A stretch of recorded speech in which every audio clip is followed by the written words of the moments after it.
Alrighty, fifth grade. Welcome back to another episode of Mr. Morris. Well, not Mr. Morris. What do I call this thing? I call it Math Lessons with Mr. Morris. And thanks for joining me. Thanks for joining the program. And let's do what the title said. The title is Adding Fractions with Unlike Denominators. So let's get into it. I have a problem on the board for you here. So what we're going to do is we have to come up with, and with adding and subtracting, this is the hardest part, is getting the common denominator. But at the fifth grade level, it's not going to be that difficult because you're going to get two numbers to work with here, okay? And those numbers is the 8 and the 4. And what we have to do is we have to come up with a number that 8 times something is going to get me, and then a number that 4 times something is going to get me that same number. So the way I teach it is we have 8 and 4, okay? All right, it can never be the smaller of the two numbers. So let's go to the larger number. Let's see if 8 works. If we make 8 a common denominator, we have to say, well, let's see. We have to say, does 4 times anything give me 8? Well, in this case, it does. 4 times 2 is 8, okay? Does 8 times anything give me 8? Well, yes, it does. 1. Okay, so look what we did here. 8 times 1 is 8. 4 times 2 is 8, so our common denominator is going to be 8. We're in good shape right now. Now, this is the way I normally teach it. I teach it where whatever you do to the bottom number, you have to do to the top number. So we did times 2. We have to do times 2 here. And we did times 1 to the 8, so we have to do times 1 to the 7. That's going to get our top numbers. So watch. 4 times 2 is 8. 1 times 2 is 2. 8 times 1 is 8.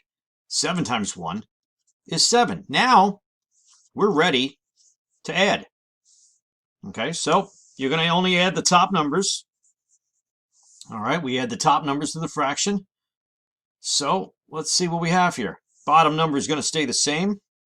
Top number is going to be 7 plus 2 is going to give me 9. And now we're going to come all the way over here, and we're going to work with just our whole numbers.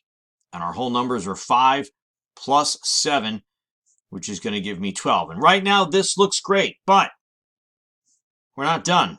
If you give me this on a test, I got to mark it wrong because this is improper. We can never leave a fraction as improper. So you've learned how to do it last week. So let's take 9 over 8 and let's make this a mixed number.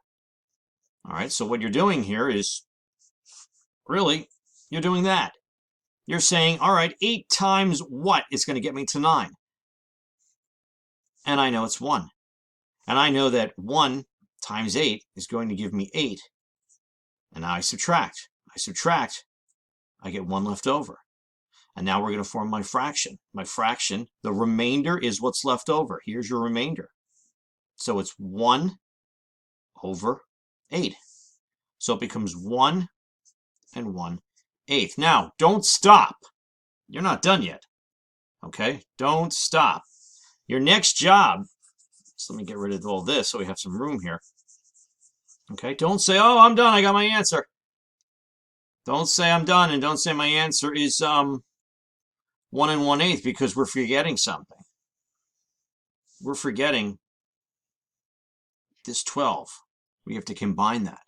And we combine that, it's 12 plus 1 and 1/8, which is going to give me whole numbers 13 and 1/8 is your final answer. And if your paper looks like this, with writing all over the place and circles and things like that, that's a good thing.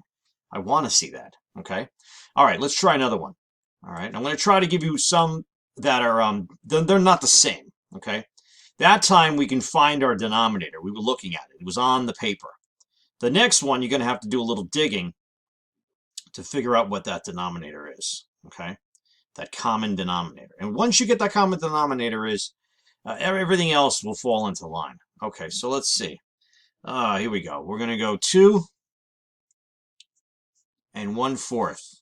And we're going to add 4 and 3/5. And a lot of times, the common denominator is going to be one of the numbers that you're looking at. But we have 4 and we have 5. And our larger number is 5. 5 as a common denominator won't work because 4 times nothing gives us 5. So that's out of the question. So what we got to do is we got to go higher than 5. All right, so you have to think about your multiplication facts. You have to think about, well, what do 4 and 5 have in common? There is a number that they have in common. There is a number that they have in common. Let's see if you can figure it out. Okay, the number that they would have in common. Well, can you think of anything? Well, what happens if you take 4 times 5? 4 times 5 is going to give me 20. All right, so let's try it. And you don't always have to do it this way. Sometimes you'll go to a smaller number, but I think 20 is going to work here. So I'm going to take 20. And when you get really good at this, once you have that common denominator, I do something like this. I say it over and over to the kids. I say times, times, times, times. Now we start forming those numbers to figure out how we're going to get these top numbers. So I'm going to say 5 times 4 is 20. So we do 3 times 4, which is going to give me 12. And then I say, okay, 4 times 5 is 20. 1 times 5 is 5. So now we have our common denominator, and we have our numerators and our denominators. Now we're ready to add. So you're going to add 5 times 12. It's going to give me 17. Bottom number stays the same. We're not done yet. Whole numbers. We have to add them. So 4 plus 2 is going to give me 6. So my final answer is going to be 6 and 17 over 20. Okay? All right, let's try one more. And this last one is going to have it all. It's going to have it all. Okay? There's going to be a lot to do, and it's going to encompass everything we learned before we add and subtract these fractions. It's going to require you to do some reducing. It's going to require you to take an improper fraction and make it mixed. So that's why I taught it all last week before we even started adding or subtracting. All right, so the last problem, we're going to go 7 3/4, and we're going to add 5 11/12. And if you can do this, this is going to be the top of the mountain when it comes to figuring out how to add these fractions. So, all right, so the way I teach it, you have two numbers, 4 and 12. Your best chance at a common denominator here is, well, you never go with the smaller number. You go with the larger number, and we first try the larger number. So 12 and 12. Okay, so let's see what happens here. When I go times, times, times, times, 12 times 1 is 12. 11 times 1, because whatever you do for the bottom, you do for the top. 11 times 1 is 11. Okay, now if it works up here, we're good. 4 times 3 is 12. So we're good. 3 times 3 is 9. Okay, so right now we're set up, we're ready to do some adding. Okay, so let's get some room because I have a little premonition. We're going to need this whole board for this problem. Okay. All right, so let's add. Let's do 9 plus 11, which is going to give me 20 over 12. Okay. Well, there's our first problem. It's improper. But let's get the whole thing solved first. Let's divvy it up. Okay, so now we're going to come over here. We're going to work with our whole numbers. So we're going to do 7 times 5, which is going to give me 12. And right now, 12 and 20 over 12, so far, the work is perfect. But we have to tweak a little here, okay? We have to take this improper fraction, and we need to make it mixed. So we're going to take that 20, and we're going to divide it by 12. And that number up here is going to be our big number down here. So I know 12 times 1 is going to get me 12. And I'm going to subtract, and that's going to give me 8 for a remainder.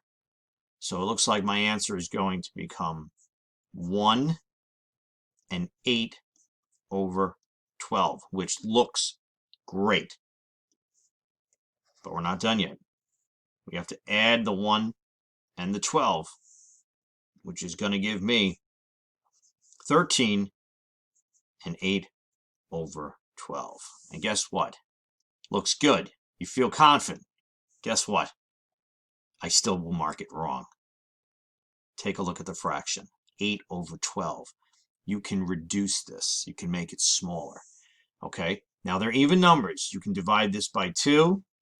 You can divide this by 2, but you may even come up with a number that's even larger than 2. Think of your numbers, the factors that are going to give you 8. Okay? I know to get 8, I'm going to do 4 times 2. And now to get 12,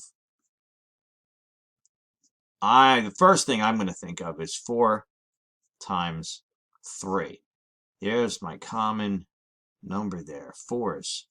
I can divide by 4s. The 2s will get you where you want to be, but the 4s will get you even closer. So let's take this thing. Let's divide it by 4. Let's divide it by 4, and let's see what happens here.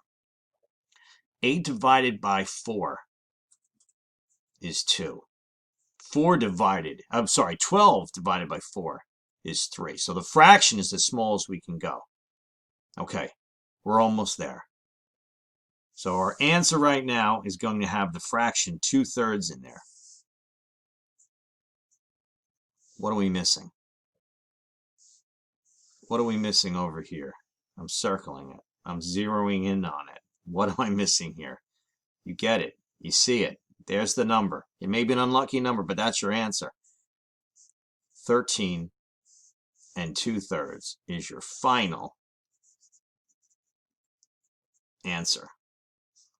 Now look at all this mess. That's okay. That's the way math should be. All right? Other people may not understand what you're doing here, but as long as you understand it and you come to that right answer, everything is golden. Golden. Great job. That's the end of our video. Watch it again if you need help. Practice, practice, practice. And I'll see you on the other side for tomorrow's video. Thanks for watching.